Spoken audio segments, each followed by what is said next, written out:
Thanks, Howard Dean, for that little nugget of gold. Um, I am Dan, and I'm with my partner Tom, and we are the BroChat for the People podcast. New name. We had to switch it. Yeah, we do. Tonight, our hot button topic, our hot button question. Tom, a lot of candidates these days are in favor and supporting building a wall on the border. Well, do you think any of these candidates would support the building of a wall solely to keep Sarah Palin out? No way, man. She's way too attractive. You can't keep that out. It'd be a total loss of the political scene. But really, what we're actually going to talk about on this, besides that very important issue, talk about Cam, Super Bowl odds, obviously a crazy season Steph Curry's having, the new Nobel Prize nominees that are coming out, and then some other things, finishing up with the new segment, Tom's Take, where I rant about something that I dislike. Which is a lot of things. We're never going to run out of content. Let me tell you, Tom gets angry, and Tom gets mad about a lot of things. So we will always have Tom's Take for you towards the end of the podcast. So make sure you listen just for that.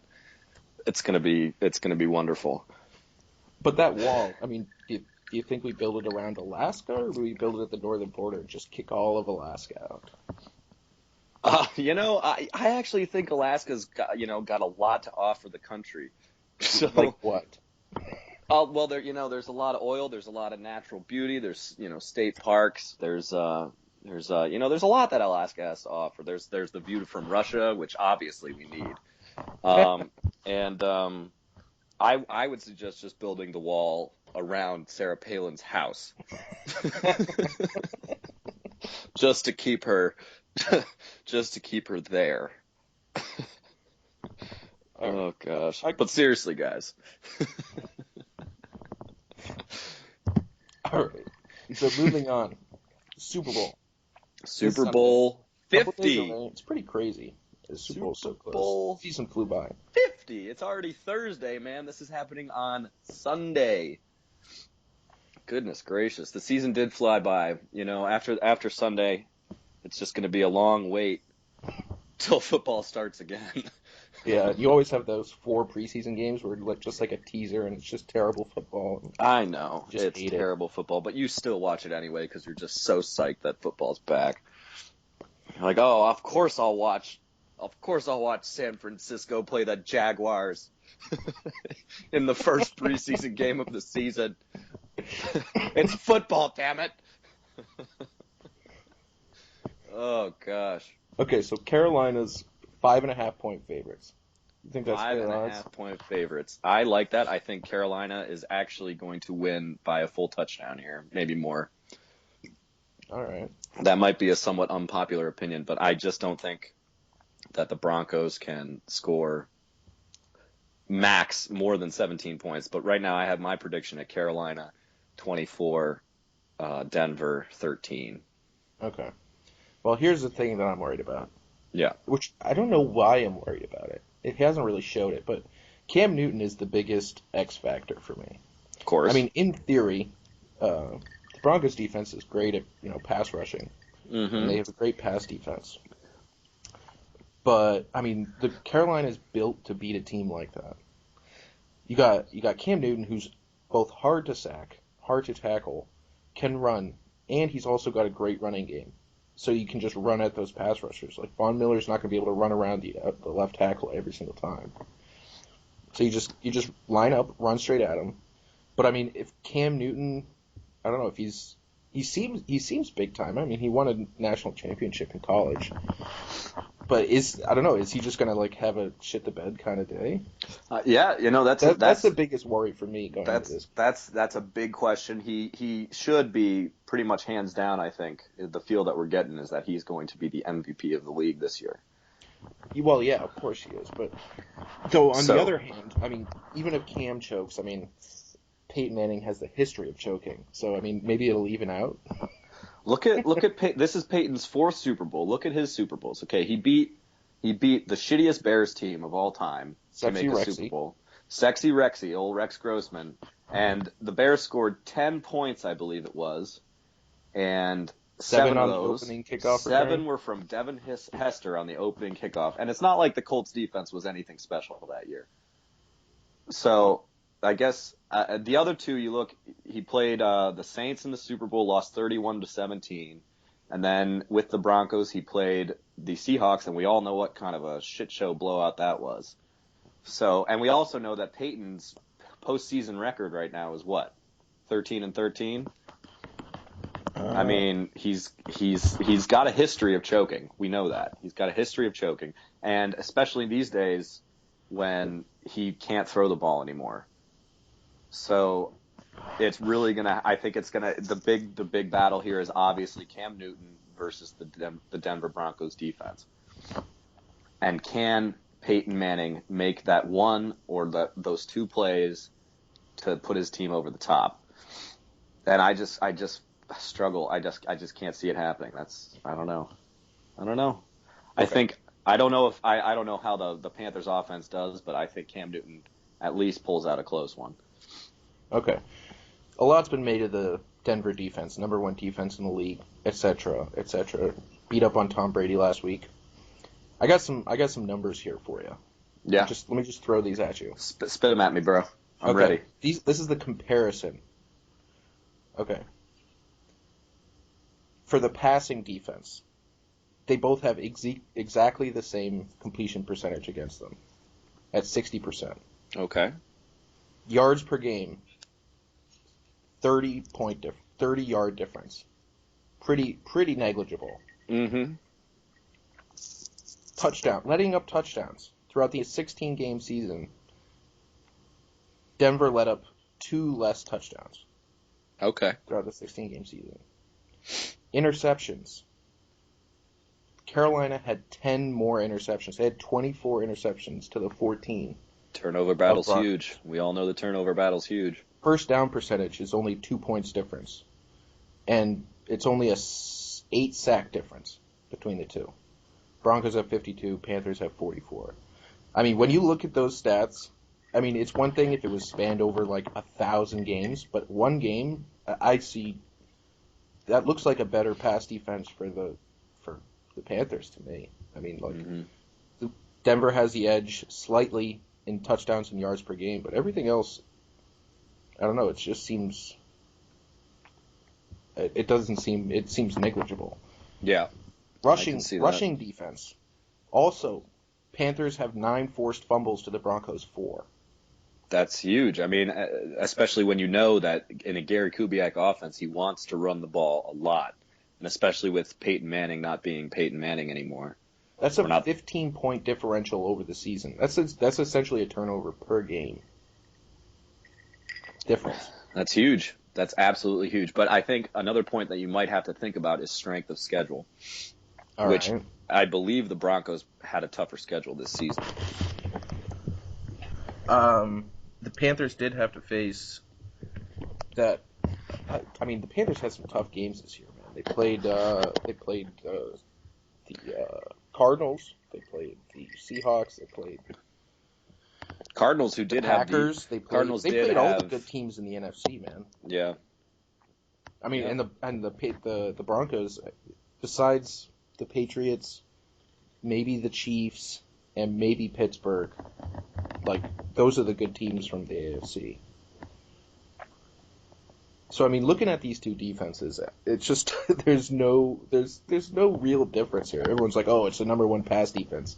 Yeah, slightly. Yeah, just you get technical about it. Like, come on. Just barely. So I don't know that everyone's talking about that. And everyone's like, oh, the Broncos defense is going to win them this game if it is. But like, the Panthers defense is just as impressive, and it's against a much worse quarterback. Statistically, the worst quarterback in the league. Like, if Manning decides to start throwing it, he can make 2 throws. Mm-hmm. And you don't think the Panthers after 2 weeks know what those throws he can and can't make are, and they're just going to sit on him. Like, if he throws the ball more than 20 times this game, I would expect him to have 2 picks. Yeah. I think this line, 5.5 line, is actually way too small. I mean, they don't want to lose money on it because obviously you never know. It's bad to have too big of a line, but I think they're going to cover this easily. Okay, excellent. So with my prediction at being 24-13, what would you say yours would be? I'm going to say 35-17. All right. Wow. 35 points on that. I mean, you just spent your time, tearing down the Broncos defense here, but 35 points on that feared. Dude, I'm telling you, they're and revered Broncos D. only parts of their game which are really impressive defensively are the sacks and the yards per game passing. But as soon as you start throwing in the run game at those defensive linemen who are rushing the passer, as soon as you start Cam trying to roll out, like they can't just tee off like they did against Brady. Like they did against Roethlisberger. Yes, absolutely. I think the run game here is a huge point because the Patriots, after losing Dion Lewis and LeGarrette Blount for the season, had and signing Steven Jackson, who hadn't played a snap this year, and is washed up beyond all washings. In all fairness, the LeGarrette Blount loss was not a huge loss. I've never been a huge fan of LeGarrette Blount, but I still think it would have made a difference. But because he's had his moments, especially the last couple of years. But so has other no-name running backs like Jonas Gray. He's had those type of games. Like that's true. The good running backs in this league don't get shut down in 12 out of the 16 games that they play. Yeah, that's fair. That's a good point. That is a good point. Trust me, I'm not trying to defend LeGarrette Blount's play for the Patriots, too much here because I mean, I've never been a huge fan. And that's something that the Panthers have. They have a great run game. They have a very good run game, which obviously the Patriots did not. And with Cam Newton under center and how versatile he is and how dynamic he is, I think it's just going to be a tough day for the Broncos rush. All right, well. So I've got another question with the Super Bowl here. I want to hear your prediction for Super Bowl MVP. Okay. We're talking about if Carolina wins, it's going to be Cam Newton because they always stick to the quarterback. Yeah. They don't always. Deion Branch did. Well, okay, fine. The Seahawks versus the Broncos. The Seahawks, their linebacker, I cannot remember his name. Fine. All right. I'll go out on limbs here. I'm going to say if the Panthers win, it's going to be Luke Kuechly. Luke Kuechly, that's a good choice. And I'm going to go way out on a limb here. Don't say Ted Ginn Jr. I'm saying Ted Ginn Jr. Don't say it. I am saying Ted Ginn Jr. I would see 4 catches maybe for 120 yards and 2 touchdowns. Bold prediction. Bold prediction from your boy. I'm going to go if the Broncos win. Considering what kind of game it's going to be if the Broncos win, I'm going to go with McManus. I was thinking about that. I was thinking about McManus because it's hard. It's so hard for me to see the Broncos scoring more than 1 touchdown. I mean, you could go with a defensive player, go with like a Von Miller or something, but that's what I was actually going to say with the Broncos. I was going to say it was either going to be Talib or Danny Trevathan. Okay. From the Broncos, because it's just not gonna. If it's Peyton Manning and Peyton Manning has a typical this season Peyton Manning game and they somehow scrape out a win, it's a travesty if they give it to Peyton Manning. Yeah, exactly. But I mean, like, in all likelihood, it's going to go to the best player on the field, which is going to be Cam Newton. Most likely. Speaking of greatest players on the field, though. On the field or on the court? On the court. Ooh! Steph Curry. We get to talk some basketball. I'm so excited. I hate basketball so much. I love it. I love basketball. I hate the NBA. Okay. We'll put it that way. You hate the current day NBA. How about that? Okay, that's true. But I mean, the year that Steph Curry's having right now is just. I mean, it's hard not to kind of just admire it. It is. It's pretty unbelievable. It's not unbelievable, but it's how do I say it? I don't know. It's among the greatest seasons so far, anyway, through 47 games, or I think that's how many they've played. It's one of the greatest. No, they're 45-4, 49 games, I guess. Through 49 games, it's one of the greatest scoring seasons I've seen or heard of. I mean, or researched at all. I This mean, guy is. I wasn't like on the bandwagon or anything. I was like, oh, come on. Like, I haven't watched many of their games. Honestly, I don't watch many NBA games at all. But I was kind of skeptical of, like, everyone talks about Steph Curry. Mm-hmm. And Steve Curry. Just like Bernie Sanders was a running back for the Detroit Lions. Exactly. I started looking up some of his stats. These are the ones that jumped out at me. He's played 33.8 minutes per game. Is that all? That's all. He's sat out for about I see 15 it now. minutes every single. That's more than a quarter. He sits out. Absolutely. I mean, he hasn't been playing many fourth quarters this year. So I mean, the whole points thing to me, points per game, is kind of skewed. Now there's and luckily keep that in mind. He's averaging. He's missing pretty much more than a full quarter of basketball per game, and he's still averaging just about 30 points.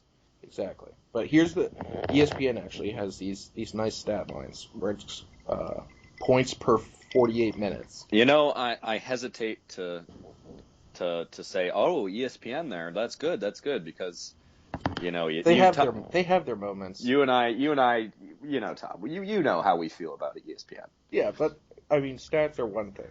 It's different. Let's keep this in mind. The stats are from the Elias Sports Bureau. So okay, fine. Thank you for that, ESPN, for gathering that information. Thank you for putting that in a central location for us. Anyway, Steph Curry's points per 48 minutes this year, 42.4. 42.4. Now, Tom, have we ever seen that in another season? I scoured through many players today. Yes. Because first I started looking back at the last 15 years. Yeah. It hasn't happened in the last 15 years. The closest person was, I think, Kobe Bryant in 06, 07. When he averaged 35 a game. I think he averaged 40 in that per 48 minutes. Per 48, yeah. Here's the three. I found three other instances. So now you're going through the most prolific scorers of all time. I mean, like your Jordans, Chamberlains, of course, Malone, anybody. I basically looked up the top 15 scorers of all time. Yeah. There might be weird seasons of people that aren't on that list. I don't think there are. There might be a Tracy McGrady. You know what? I might search that right now. The last 15. Not in the last 15 years. So here it is. Jordan did it once. Yeah. 86, 87, he had 44.5 points per 48 minutes. That was the year he averaged 37 a game, right?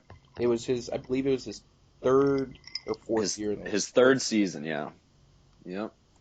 The only other player to do it has done it twice. And I bet you could guess it's Will. It is Will, obviously. You know, when I search ESPN, or not ESPN, excuse me, when I search NBA stats, I always just discount Wilt because in my mind he doesn't count. But because he scored too much. Okay, 61 to 62. Yep. Walt had 49.8 points per 48 minutes. Okay. See, but that's a completely different time for the NBA. The following year, 62 to 63, 45.2. Interesting little fact I saw about this. So assuming we didn't miss anybody, these are the four best scoring seasons. Yeah.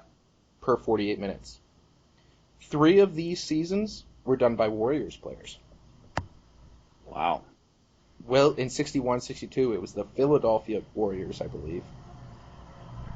And then in 62, 63, it was the San Francisco Warriors. Wow. So, I mean, really? The Warriors have 3 out of the 4 best scoring seasons of all time? You wouldn't think it. Given the Warriors' recent history, at least, before Steph and Clay and Draymond decided to become really good. Okay, I got one more set of stats here. It was actually inspired by your tweet earlier about, or what we talked about earlier about whether he was the MVP last year. Can he be most improved player? Oh, did you see my tweet, Tom? I did see your tweet. I follow Oh, you on Twitter. How wow, crazy is that? that's great. That's I wonderful. only Hey, did it because you followed me. it's at Mick Danilo 92 for That's anyone the who's dumbest interested. name I've ever heard. Were you 14 when you made that? I think it's about time you changed. Look, man, it harkens back to both my Irish, Italian, and Italian roots, and throws my name in there, and my birthday, or birth year, excuse me. I thought at the time, I thought it was pretty clever. At the time, what do you think about it now, Daniel? I mean, I just haven't taken the time to change it. But hey, I'm gonna stand by it. That's who I was. That's who I am. Anyway. Anyway, go ahead. Okay. Last year, I pulled out 3 stats. Yeah. Last year's field goal percentage, 48.7. This year, 51.1. Yeah.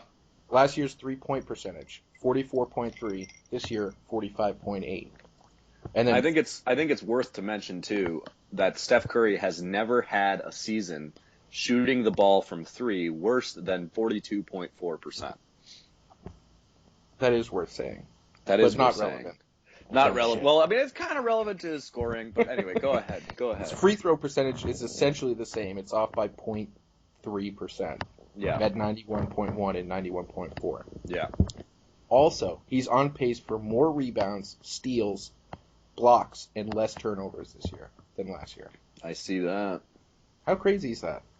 It's I think that last part is just like, it's not sacrificing his defense. He's actually getting more rebounds, more steals. My thing about Curry he gets steals, but he's not like a Jordan, where Jordan when he wanted to actually could be a serious lockdown defender and one of the best defensive shooting guards in the game when he wanted to be.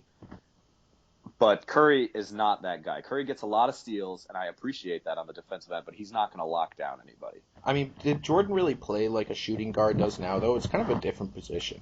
I mean, a shooting guard nowadays is essentially a pure shooter. That's true. I mean, Jordan was big. He was a big guard, too. He was like 6'6", 220.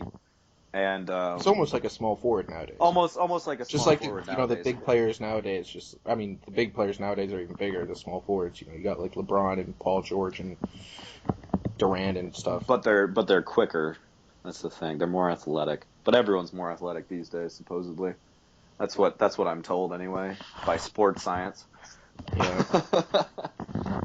Oh man. So is it even fair to compare statistics? No, I mean, does that even make it even more impressive how incredible Wilt Chamberlain was, or is it just like the competition wasn't it? I think Wilt Chamberlain was like, who was playing against Wilt Chamberlain? I mean, you had Bill Russell, and Bill Russell got the better of Wilt for pretty much all of the 60s in terms of championships.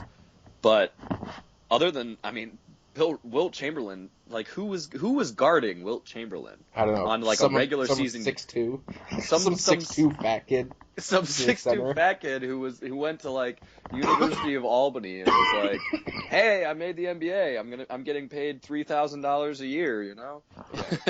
Yeah. I don't know, but that's Wilt. That's why I try to. I can't even include Wilt. And plus, Wilt was before the 3-point line was even a part of basketball.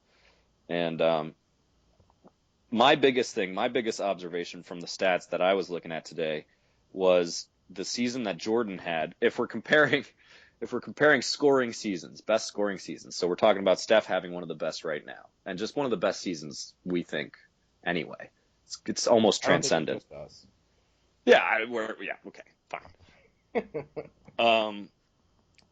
But Jordan, one of the most eye-opening stats to me, because I always knew Jordan was an pretty average 3-point shooter.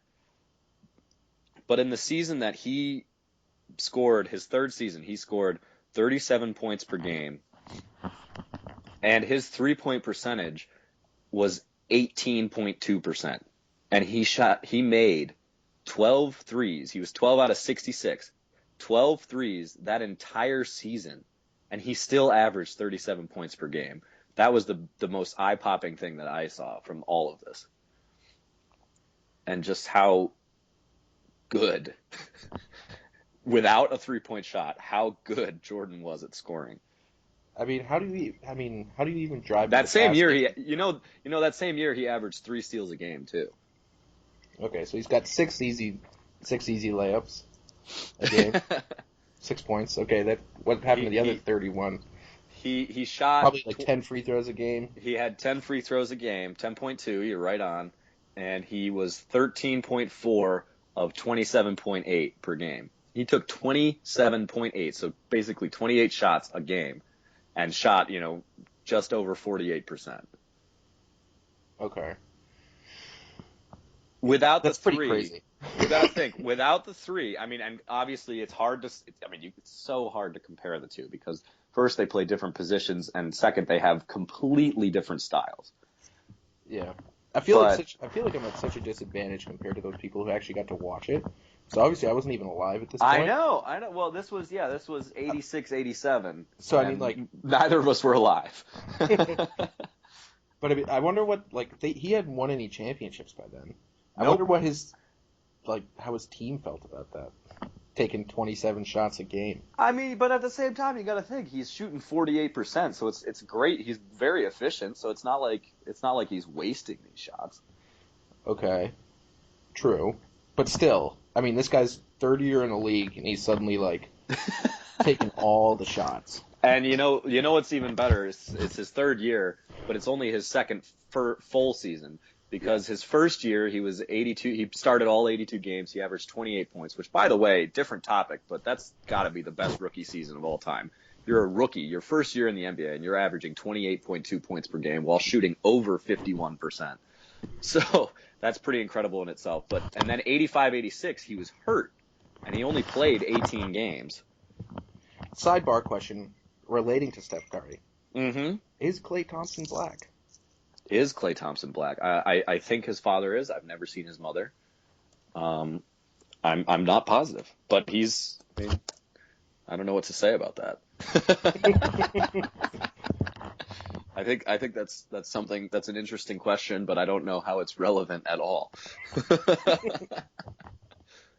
Oh goodness. Julie Thompson. Julie Thompson is white. Okay. Well, I guess that answers it. And Klay's dad is black, former NBA player. And behind every star athlete, there's always a supportive mother. Okay, so besides Steph Curry. Anyway, yes. Comparing to Steph Curry, is it even worth talking about anybody else's seasons? This season? Yeah. Considering the craziness of his season, is it even worth mentioning somebody else in the same breath? It's tough. I mean, I wouldn't count out both the Thunder players being Kevin Durant and Russell Westbrook. Russell Westbrook just had another triple-double last night, and he had it at 3 minutes into the third quarter. 3 minutes into the third quarter. What was his stat line? I gotta remember this. It was something crazy. It was, 25 points, 19 rebounds, and 15 assists. That's insane. And he does this routinely. My only worry with Russell Westbrook is his longevity, because he relies so heavily on his athleticism. I mean, this year he's only shooting 28% from three, but this year he's averaging 24 points a game, 10 assists, and almost 8 rebounds, 2.5 steals. And he's only playing 34 minutes a game. He's not as efficient, granted, as Steph Curry is, but he's got more assists, he's got more rebounds, he's got more steals. He plays like a madman. Talking about players on your team not liking you, he seems like the kind of player that you would dislike on your team. I think Kevin Durant likes him fair enough. Do you think he actually likes him though? I don't know. Personality-wise, it seems to me that Kevin Durant prefers being out of the spotlight and prefers that Russ is in the spotlight. Okay. I don't know if Kevin Durant wants the pressure of, say, a New York. Durant's never going to be one of the greatest players, even if he continues. I think Durant is already one of the greatest players. He's already won 4 scoring titles. Like the guy is perfect. Other than maybe his strength, the guy is a perfect NBA basketball player. But yeah, I don't know. I don't know. And Durant also having a great season, which actually brings to mind another thing. Curry has a chance. There have been 4 players in NBA history who have shot, in the 50, 40, 90 club, which is the 50% field goal percentage, 40% from three, 90% from free throw. There are 4 players that have done that while averaging more than 20 points a game. And Curry, who is averaging, 29.8 right now, is just under Larry Bird, who did it twice. The only 4 players are Larry Bird, who did it twice, or the only 4 times. Larry Bird, who did it twice. Durant did it once, 2 years ago, I believe, 3 years ago, and Dirk Nowitzki. And Larry Bird has the record right now with 29.9 points per game in a 50, 40, 90 season. So Curry, if he averages 30, he's at 29.8. If he averages just straight up 30 for the entire season, he's going to break But would Bird's he be record. the first 50, 45, 90 player? It's possible. I can't say I know. And while we're talking about this, you brought up the point, or not the point, but you brought up the tweet I had a couple, I guess last night it was, that Steph is the most improved player and also the MVP. He was the MVP last year, and this year he's obviously going to be the MVP if he keeps it up. And he could possibly get a few votes for most improved player because he's just gotten so much better since last year. And is it possible to think that he keeps getting better? Because right now he's shooting 51, 45.8, 46 basically, and 91. Is it possible that he shoots maybe next year, 2 years, 3 years down the road, he shoots 60, 50, 95? I don't think that's possible, no. Is there a ceiling for this guy? Yeah, of course there's a ceiling. 60 is no, you can't shoot 60%. Even if he managed to continue shooting 45 from 3 for the rest of his career, so then he would have to make consider what does he take, about half and half, or 2/3 to 2 to 1, 2 points for every 1 point? I mean, what are you saying? 2-pointers for every 3-pointer. Is that roughly what it is, or is it more like half to half, 1 to 1? I think so. Let me see. It's half. Okay, so he shoots 45%. He takes 19.4 shots, and he takes 10.8 threes per game. Okay, so if he can more than half. If he shot, say he had crazy stats, and he shot 50% from 3. He would have to shoot. He's basically at 46% right now. It's possible. If he shot 50% from 3, he would have to shoot 70% from the rest of the field. Okay, well, right now, Tom, I don't think it's that unreasonable to think that if he keeps getting better, because 70%. Right now he's shooting 51, so he's already 5.5 points better. So he's got to get 10 points better. I understand, but I think it's possible. 70%. And free throws, obviously, we know it's possible that he could shoot 95% from free throw. Let's not even talk about that. It's boring. It is boring. No one cares about free throws. The refs call too many fouls in the NBA anyway. You know who should care about free throws? DeAndre Jordan and Andre Drummond. That's the biggest. I hate that strategy, that hack-a-shack strategy. It completely ruins the game even more than it was before.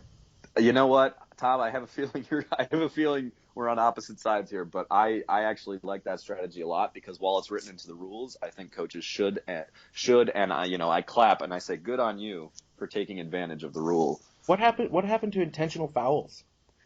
Okay, come on now. Oh, what do you mean? Come on now. Is that they're involved when they're fouled these days? The NFL, or not the NFL, the NBA changed the rule anyway to make it so when you foul somebody within 2 minutes of the game now, or 5 minutes of the game, or 5 minutes of the end of the game, or whatever, it has to be, the player has to be involved in the play.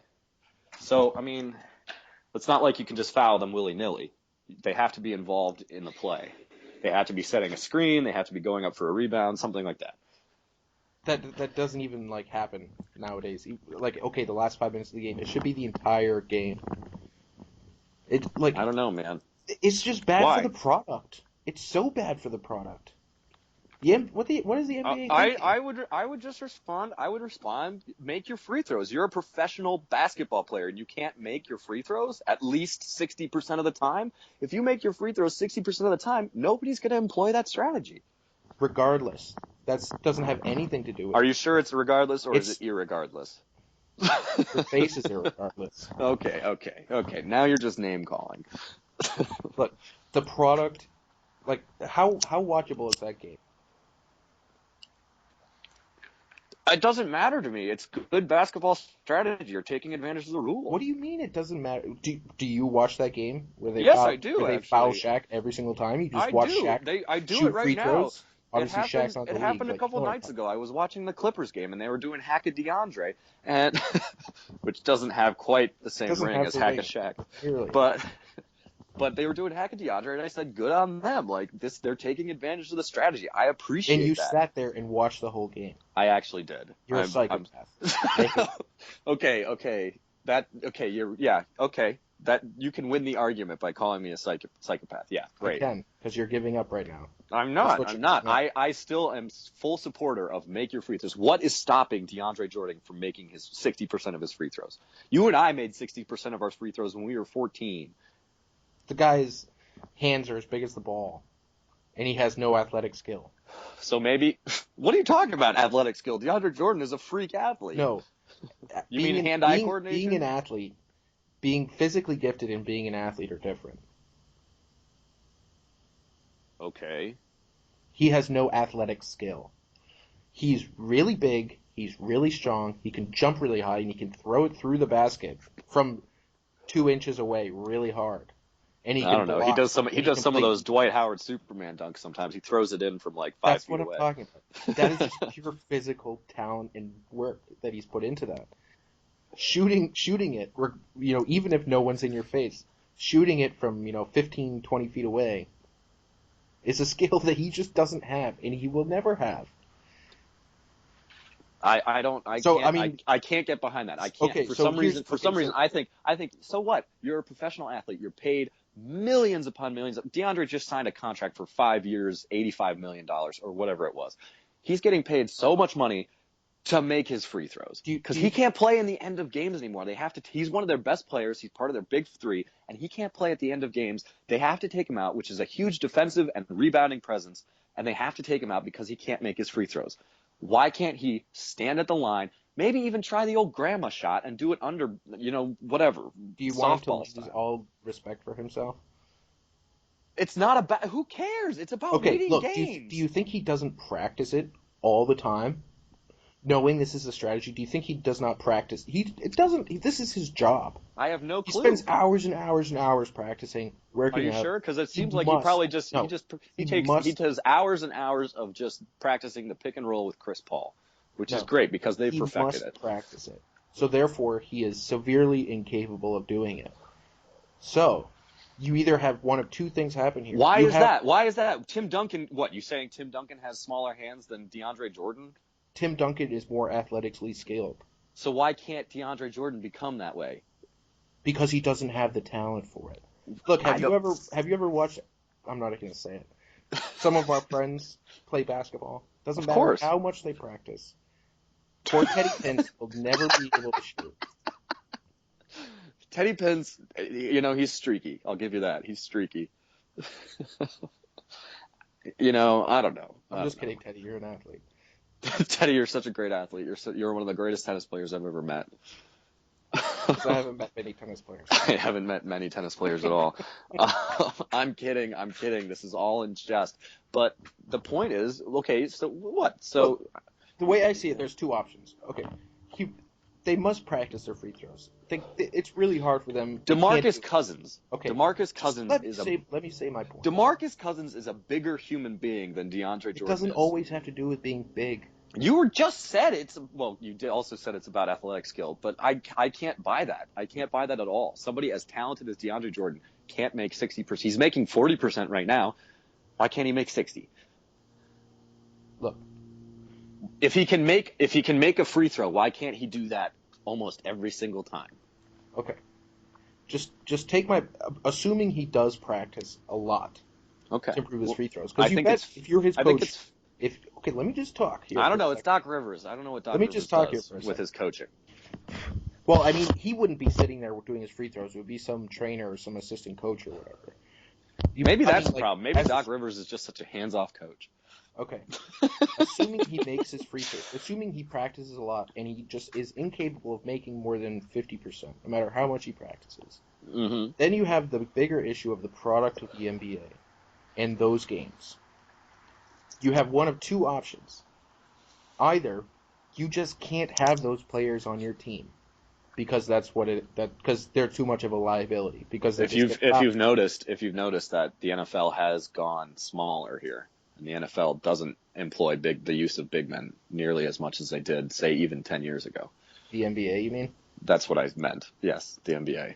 I was going to say the NFL is full of massive human beings. Anyway, continue, please. So you have two Can't options. wait. You have either the NBA fixes this so that look, if they're part of the play, it's one thing. But if the ref has a judgment call and say it's an intentional foul, like basically they inbound it to somebody and they just grab it. That happens a lot during the game. You want to leave? That should be an intentional foul. They should get he can get two shots then, and then they get the ball back. How quickly would that strategy end? For somebody who's such a fan of small government, I'm decided that I am surprised that you want the refs to have more of an influence on the game. No, I want them to actually enforce what's in the rules. You know how I feel about the refs in the NBA. Don't try to turn this back on me. Look, man, I'm just saying you want the refs, the already terrible NBA refs, to make judgment calls now. They make judgment calls all the time. Okay, That's but you want to add another judgment call that could just completely change the entire game. It doesn't change the entire game. It eliminates this one strategy. Which is a huge strategy, which is why the Clippers can't win the finals, because DeAndre Jordan can't play.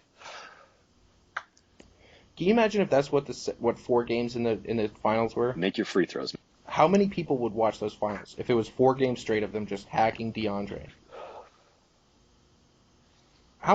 You're a pretty diehard NBA fan. You watch NBA games every night.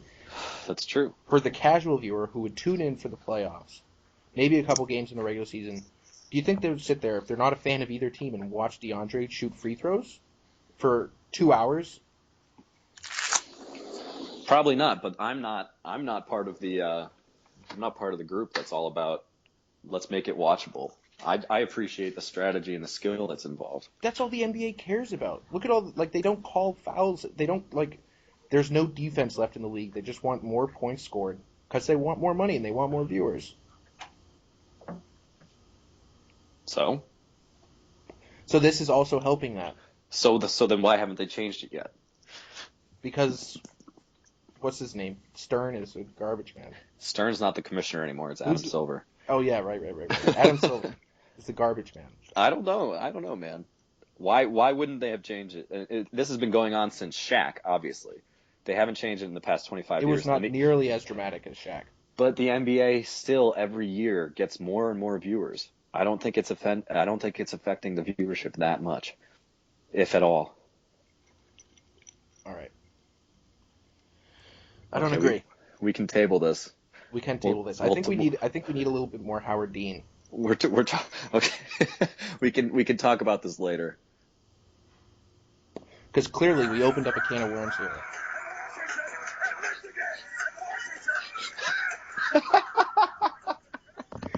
Okay, moving on to the next segment of this podcast.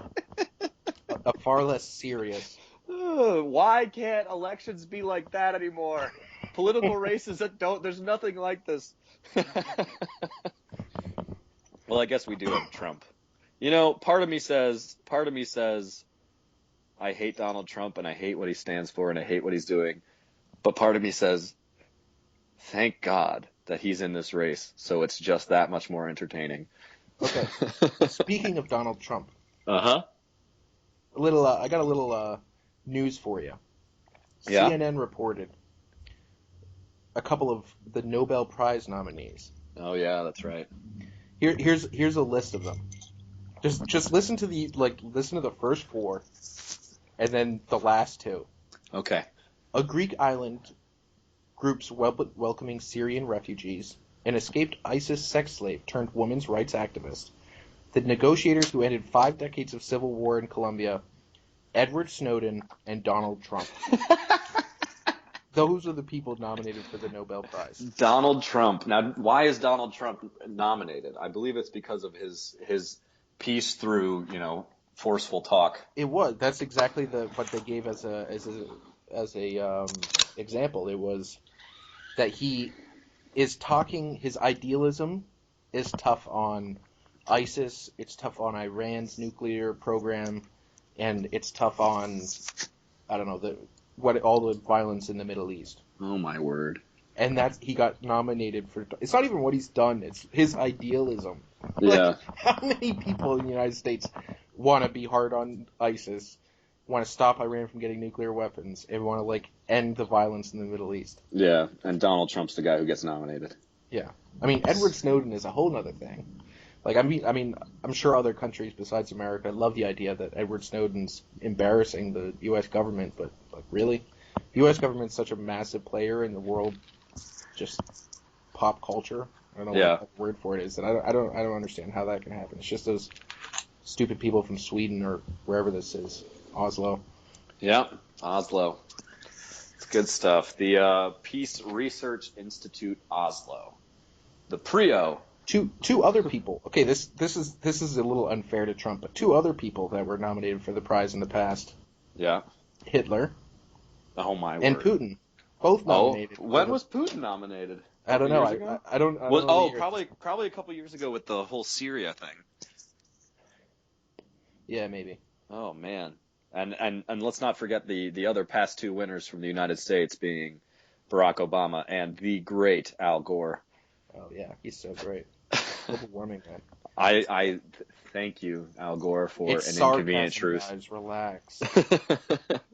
Thank you, Al Gore, for an inconvenient for teaching us. You are the only one who is capable of teaching us about an inconvenient truth known as climate change. Okay. I have two other things I want to talk about in politics quickly. Mm-hmm. First thing, it's just a funny Onion article that I came across. Oh my word! By the way, shout out to the Onion because they are the funniest and the best. I agree. Here's the headline that grabbed my attention today. Yeah. Wealthy donors pump millions into Sanders' campaign in last-ditch effort to destroy his credibility.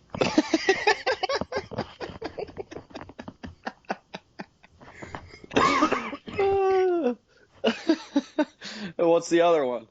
No, that's it. Oh, the that's other it? thing that was the Onion article. The other thing I wanted to talk about, just wanted to mention, Rand Paul dropped out and Santorum dropped out. Santorum's not really a surprise. Rand maybe more of a surprise, though. He probably had something to do with money. Rand, I was very surprised at Rand, especially since he did it right before New Hampshire, which is probably going to be his best state. Okay. And so I was very disappointed that Rand dropped out before New Hampshire, but such is life. Okay, so I had this question put to me today. Yeah. What should Jeb do? Jeb has been, as far as I know, has been hitting New Hampshire pretty hard. Okay. And I honestly think I'm worried a little bit because I think he's going to take a lot of votes away potentially from Rubio and possibly Ted Cruz. Okay. Here's my theory. Which bodes well for Donald Trump. Look, Jeb's pretty done. He's the establishment guy, and he hates Rubio. They're both from Florida. He's a nice guy, though. He is a nice guy. I know some people that know him, and they vouch for him, and I trust those people. Absolutely, same here. But here's what he should do. What should he do? Just be like, mea culpa, mea culpa. Rubio is a great guy. Maxima culpa. Yeah. Rubio is a great guy. I support him. He does a lot of great things and everything like that. Should endorse Rubio, drop out of the race, and run for Rubio's Senate seat. Ooh.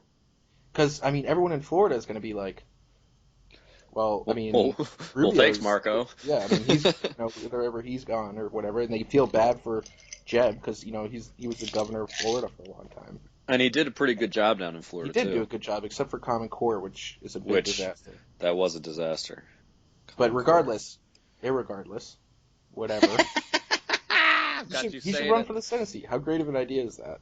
That's not a bad idea. I wonder if he's thought about it or if his aides and strategy guys have actually, Like, proposed that idea. he wants I to mean, be in the game, clearly. I can tell you he's definitely waiting until maybe after New Hampshire and possibly after South Carolina to see how badly he does. Like, he wants to be in the game, clearly. He wants to be in the politics game, but I don't think this president thing is going to work out for him. His last name's Bush. His last name's Really Bush. doesn't. He's really a complete sissy. I was watching some show with what's his name, Luntz on Fox News. Yeah, And yeah. Frank, they played I believe. they have that focus group up and down thing. Mm-hmm. And they played a Jeb commercial for him that was like attacking Rubio, and it was just like it kept getting worse and worse and worse. The reactions of the people to his Oh ad. my gosh. Spent like $20 million on this ad, and it helped Rubio. And Oh my word. That's great. That's great. That's great. So do you think since Bush was originally the establishment guy, I think they've pretty much given up on him. Do you think the establishment's all in on Rubio now? I'm not actually completely sure whether I've kind of flip-flopped on this issue about what. Okay, Mitt Romney. Okay, fair, but I'm not a politician. I'm not publicizing my views. Yeah, so it's okay. I'm actually not completely sure whether Rubio is the establishment's pick. Who would be the establishment's pick once Jeb's gone? Inevitably, once Jeb's gone. You got Jeb, Kasich, and Christie are establishment people for sure. Mm-hmm. I'm still not convinced about Rubio because even though his immigration policy is completely just a disaster, yeah, it's the thing that's hurt him more than anything else. Which is, quite frankly, very disappointing. It is, but I mean, in all honesty, Reagan completely messed up the immigration thing too. He completely botched it. Yeah. So, on all what his other policies are really solid, like really not huge, establishment. Yeah. Opinions. So although I don't know yet though. The jury's still out. But I had that point given to me earlier today. I tend to actually agree with it. What if Jeb did this? Do you think this would help Jeb? Yeah, I think it would actually prove to people that he has some backbone, and he's capable of more than emotion. He should do that at Trump. At Trump during the next debate. During the next debate. Oh goodness. All right, we talked so much politics last podcast. Let's just stop. Well, yeah, no more politics. I'm all politicsed out. We'll wait until New Hampshire and whatever. Yeah, after New Hampshire on Tuesday, and we'll see what happens. So, another really important thing that we have to discuss. Yes. What do you think of Star Wars?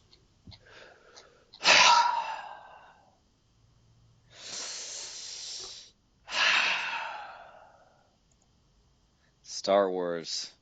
I'm not 100%. I saw it, and I thought, this is great. I like this. They're playing it safe. It's just like, by the way, spoilers ahead. if you haven't seen it. I thought this is great. Skip ahead 5 minutes. We'll be done. Yeah. Oh, man. But I thought, yeah, it's great. They're playing it safe. It's just like A New Hope.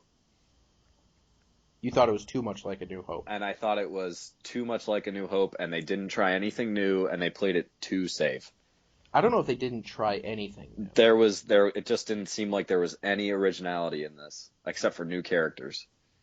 I mean, new characters is a lot. Though even though they're new characters, it's basically like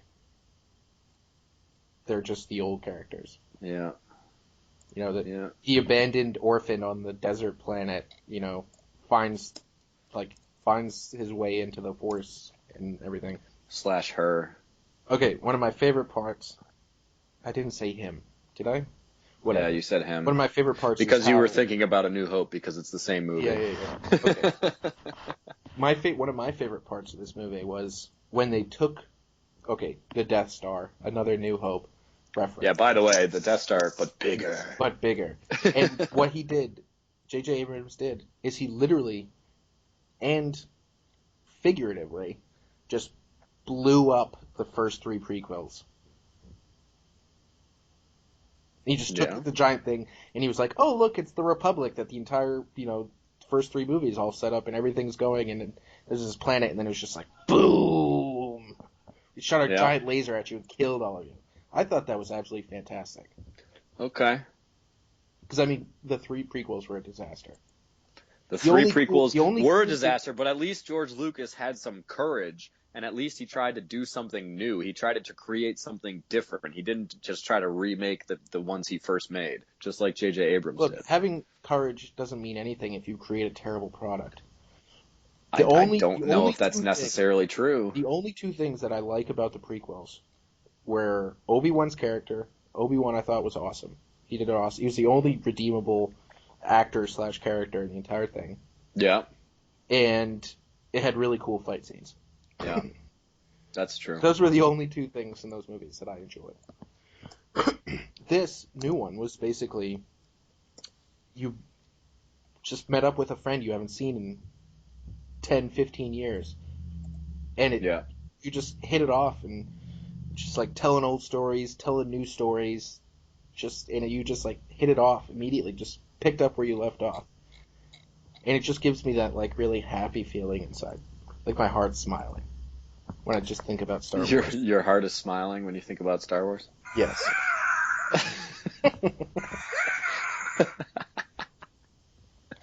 All right, enough Howard Dean. Okay. The Revenant. The Revenant. This is a movie that I loved. My eyes were glued to the screen for the first. You remember the first scene in the movie when it's the fur trappers and they get attacked by the Indians. I loved it. No spoilers, by the way. Yeah, no spoilers, by the way. Keep skipping ahead if you're just here. Well, 5 minutes. We didn't spend 5 minutes on Star Wars, so if they skip 5 minutes ahead, we should be okay. You're not going to want to miss Tom's take, though. Yeah, no, Tom's take coming right up. What I noticed after that first scene that my eyes were hurting because I hadn't blinked. They were so dry. I hadn't blinked. I was just captivated by what was on the screen. I thought it was incredible. As an opening scene, it was just the best hook I've ever had in a movie. And the entire movie as a whole was it's a very dark and grisly look at the American West, which most of the movies we experience, about, westerns in general, they're mostly, very hero cowboy, very romanticized takes on how the West was. But I think this gave most likely, I didn't live during those times, obviously, but most likely what I saw was a very, very realistic and gritty take on what the West actually would have been like. How about that bear rape scene? Okay, by the way, for those listeners who haven't seen it, it's not a rape scene. He gets mauled by a bear, and by the way, it's based on the true story of Hugh Glass, which is a story I knew about before the movie even came out, which is another reason. Very good for you. Which is why another reason. Nobody shut up. cares. It's another reason why I was so excited for the movie, and I thought they did it very well. And it was very exciting. It was very gut wrenching, and it was very gritty and realistic, and that's why I love The Revenant so much.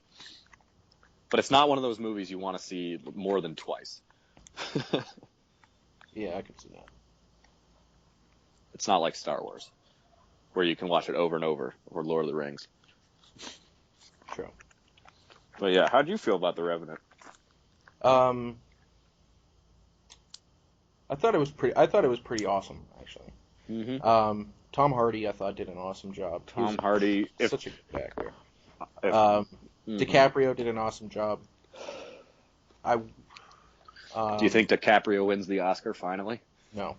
Oh. I don't think that. I don't know. Do you think Tom Hardy wins the Oscar because he was nominated for Best Supporting? He very well could, yeah.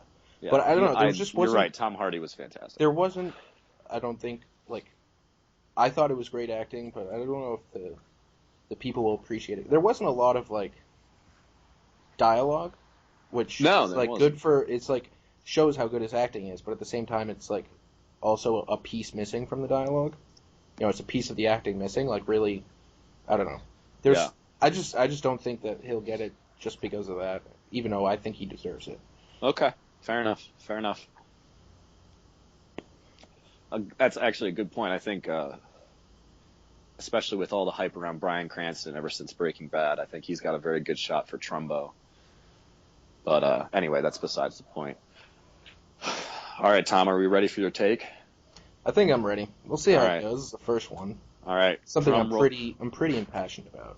Drum roll, please. By the way, Tom's Take is a segment that we're going to probably be doing pretty much every single podcast, where Tom, just like we said at the beginning of the podcast here, Tom is going to be giving his take on something that makes him very emotional. Very. Let's just say that. Very impassioned, as Tom so eloquently put it. All right, Tom, go ahead. All right.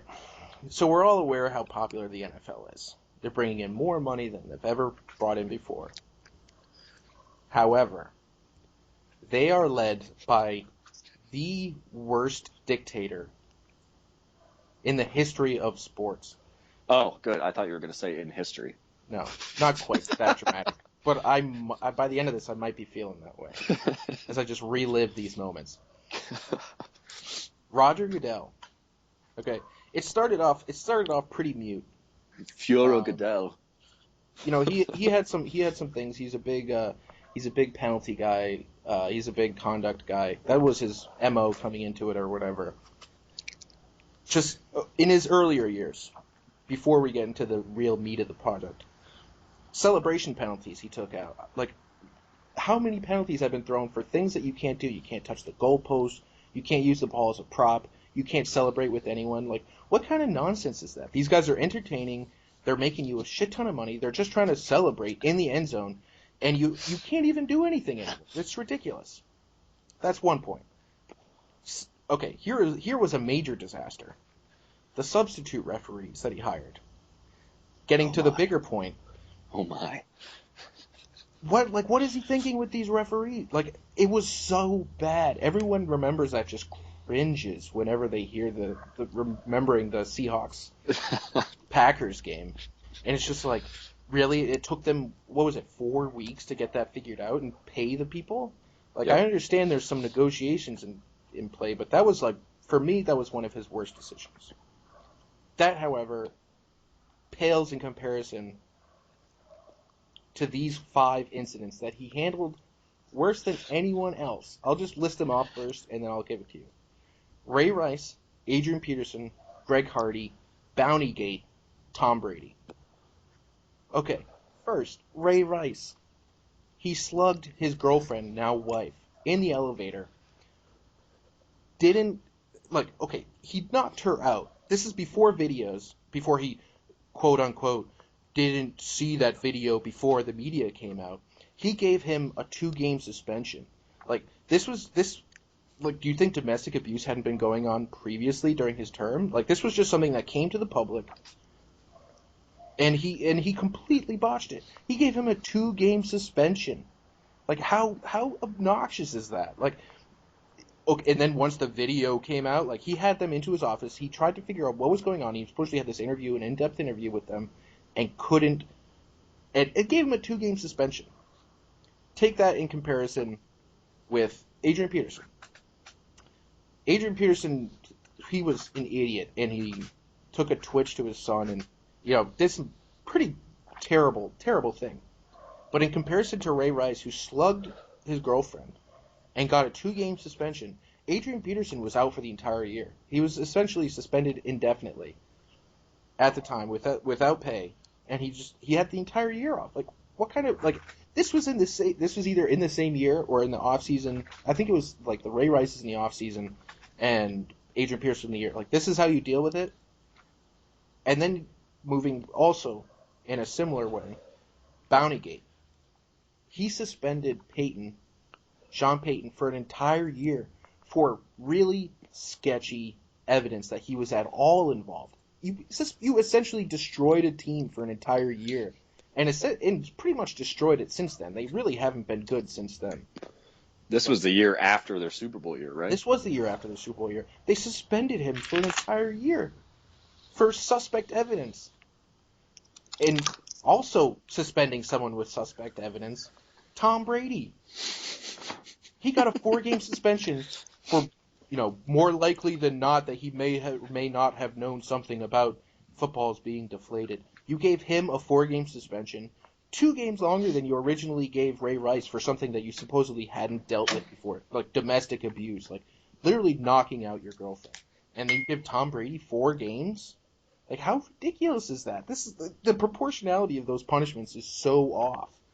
And then at the same time, you got Greg Hardy, first suspended 10 games for his, Roger Goodell's finally, cracking down on these domestic abusers, right? That's what he's doing. He's finally doing something about it. And he reduces it to 4 games? That's less than half. Like, how can you even do that? That's the same amount as Brady for supposedly may or may not have deflated footballs. Roger Goodell is a terrible, terrible conduct person. Sure, he's made enough money for the league, and that's why he's not going to get fired, because that's all the owners really care about. Because all the NFL really cares about is money. They don't care whether their, employees are beating their wives or, whipping their sons or any number of violations. But Roger Goodell should be fired tomorrow. He's making $40 million, and he has just botched the last 5 years in particular.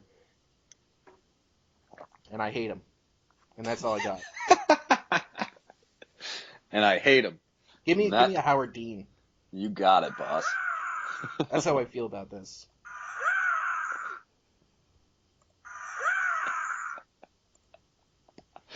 Oh, and that was Tom's take, everybody.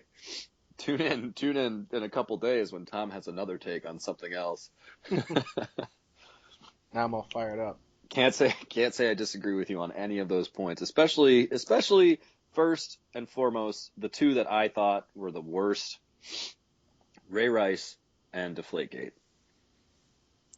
The absolute worst jobs by an NFL commissioner, or even a commissioner of any of the major sports, ever. But he's still going to have a job because of the popularity of the NFL. All right.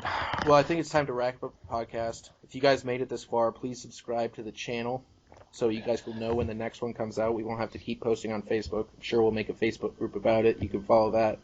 That'd be real. It's time for our departure. It is time for our departure. Any parting thoughts, Thomas? Nope. Just we love you, Colby. We love you, Colby. Keep listening to us, Colby. Keep listening, Colby, at work. Bye. See you later, guys.